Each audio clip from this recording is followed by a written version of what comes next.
சிவாஜி கிருஷ்ணமூர்த்தி என்கின்ற ஒரு அயோக்கியன், ஒரு ஆபாச பேச்சாளன் நேற்று நம் கட்சி பெண் நிர்வாகியை பார்த்து கேட்டுக்கிறார், விஜய் ரொம்ப பிடிக்குமாமா, பழையூர் வீட்டுக்கு போமா.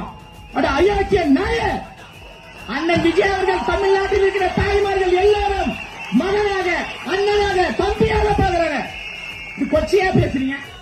ஐயா ஸ்டாலின் அவர்கள் பெண்களின் நலன் காக்கக்கூடிய ஆட்சின்றீங்களே, பெண்களை குறித்து தரக்குறைவாக உன் கட்சியை சார்ந்த சிவாஜி கிருஷ்ணமூர்த்தி என்கின்ற ஆபாச அயோக்கியன் பேசுறான். கைது செய்வதற்கு ஐயா ஸ்டாலின் அவர்களுக்கு துணிச்சல் இருக்கா? துணிச்சலே. அப்புறம் இன்னொருத்தர் விசில் ஒன்று அறிவிச்சிருக்கிறாங்க, அது தமிழ்ல மொழியாக்கம் பண்ணா மடக்கு ஊதின்னு வரும் அப்படின்னு ஒரு ஆபாசமா பேசுறான். கேனத்தனமாக பேசக்கூடிய கேன ஊதிகளே, அயோக்கியத்தனமாக பேசக்கூடிய அயோக்கிய ஊதிகளே, பொறுக்கித்தனமாக பேசக்கூடிய பொறுக்கி ஊதிகளே, எங்களுக்கு அந்த ஊக்கு பதிலாக வேற ஒரு இடம், வேற ஒரு வார்த்தை போட தெரியும். எங்க தலைவர் எங்களை அமைதியாக, அன்பாக, கொள்கை கோட்பாடு வழியாக பயணிக்க வேண்டும் என்று சொல்றார். எதிராளிதான் தீர்மானிக்கிறார் நாம் என்ன ஆயுதத்தை கையில் எடுக்க வேண்டும் என்று. நீங்கள் அன்பாக பேசினால் நாங்கள் அன்பாக பேசுவோம்.